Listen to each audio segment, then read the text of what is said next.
Hi everybody, my name is Miro Svoboda. I'm the host of Easy Retirement with Miro, and today we'll be talking about the TFSA, the tax-free savings account. So in this video today we'll discuss some of the most common mistakes we are seeing that people are making with their TFSAs and how to correct these mistakes. Well, number one, first of all, when the TFSA was first introduced in 2009, we really hated the name tax-free savings account because it is not only a tax-free savings account, it could be, but TFSA is very, very flexible. You could hold mutual funds inside your TFSA, you could hold ETFs inside your TFSA, you could hold stocks. Very many different securities could be held inside your TFSA. And one of the biggest mistakes, the number one mistake we're seeing all the time, is that people are actually using the TFSA as a savings account. For most Canadians, TFSA should be positioned for growth, and you should be holding growth securities in your TFSA, because one of the most attractive features of the tax-free savings account is that all of your future growth will be and is tax-free. So any profits you make inside the TFSA is tax-free, and once you start pulling funds out of your TFSA, those profits are still completely tax-free, which is fantastic.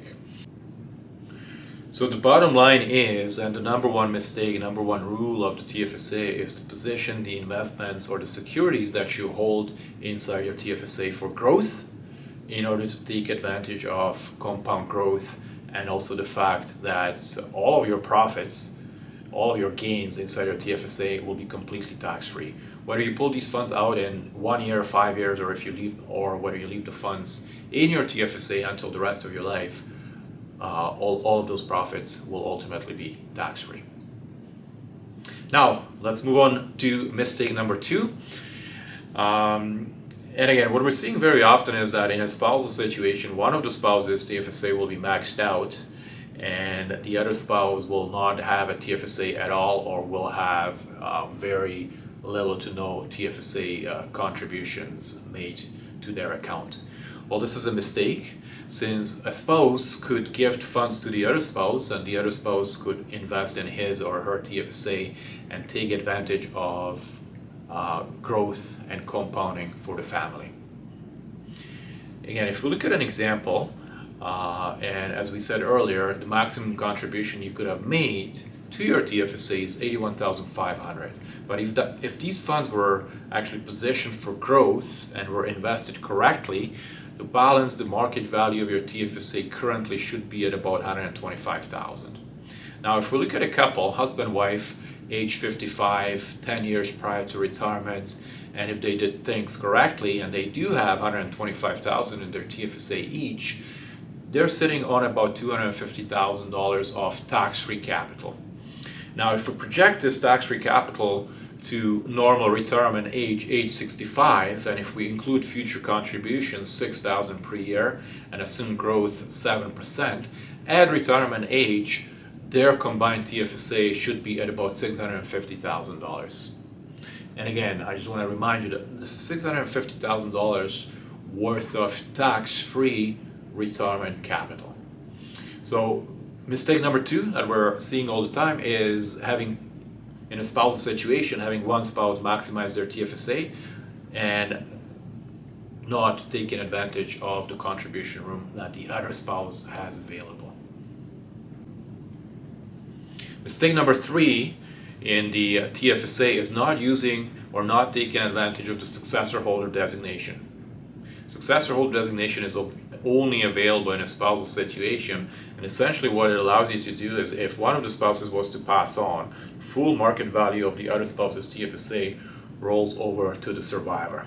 So if we were to use the example from mistake number two, if we have two spouses age 65, combined market value of their TFSA is $650,000. If one of the spouses was to pass on and the other spouse is a successor holder of her or his TFSA, the $325,000 would roll over tax-free into the survivor's TFSA.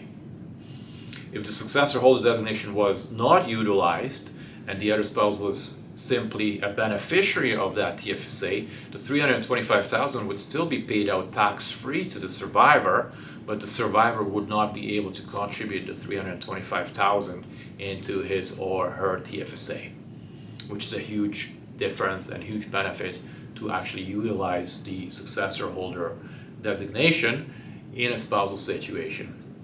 We actually have a video on the channel that deals specifically with designations and the successor holder designation within the TFSA, and there'll be a link provided just below after this video is finished.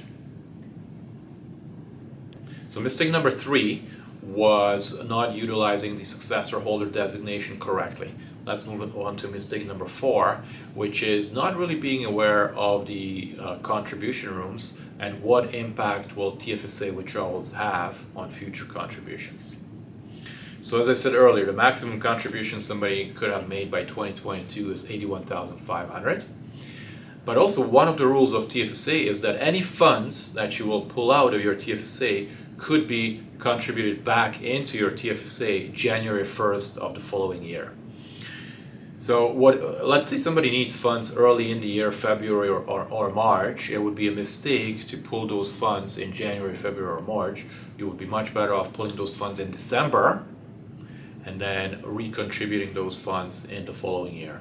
So again, if we were using 2022 as an example, $81,500 being the maximum contribution, but market value of a TFSA being $125,000, if you were to pull out $125,000 in December of 2022, you can put back in January 1st all the funds that you pulled out, which is $125,000 plus $6,000 of the 2023 contribution room. So the maximum allowable contribution for 2023 would have been $131,000. Mistake number 5 is a lack of TFSA planning, and mistake number 5 actually consists of several mistakes that we're seeing all the time. We're seeing a lot of people will have several TFSAs. They'll have TFSA with one bank, with another bank, and third bank, just because one of these banks had a special, so people are opening TFSAs all over the place. It's very hard to manage, first of all. Second of all, you should be investing in your TFSA, not use it as a savings account. And even though you could have more than one TFSA, you are not allowed to over-contribute. So you could not exceed your global contribution limit. And when you have several TFSAs, we're seeing people going over and then being penalized. Speaking of keeping track of your TFSA contribution limit, you could find out what your contribution limit is on the CRA My Account website. But please be aware that CRA only updates the contribution limit in January of each calendar year, and generally it's towards the end of January, or very often they're late, so it could be February, mid-February, or even March of every single year. So go to CRA. If you do not know what your contribution room is in your TFSA, go to the CRA My Account online, and you can very easily find out what your contribution limit is. Another mistake, which is very common and it's very unfortunate, is actually lack of retirement planning, TFSA inclusive. So what we see very often is people will have pensions, private pensions. People are obviously familiar with RSPs and will be maximizing their RSPs on an annual basis, and their TFSA will be completely empty. And sometimes we'll see clients that have actually non-registered funds in a taxable environment, and the TFSA is not being maximized. So again, potentially age 65, you're looking at about $650,000 between husband and wife of tax-free retirement capital, which is crucial. It is crucial going into retirement to have a pool of capital that you're able to draw on completely tax-free. So not using TFSA as part of your overall retirement plan is a big mistake. Thanks for tuning in today. We have covered the 5 most common mistakes we are seeing that people are making with their TFSAs. Please like the channel, please subscribe to the channel. We'll be posting other concepts regarding TFSA, but also investing concepts retirement planning, tax planning. So again, please subscribe to the channel and see you next time.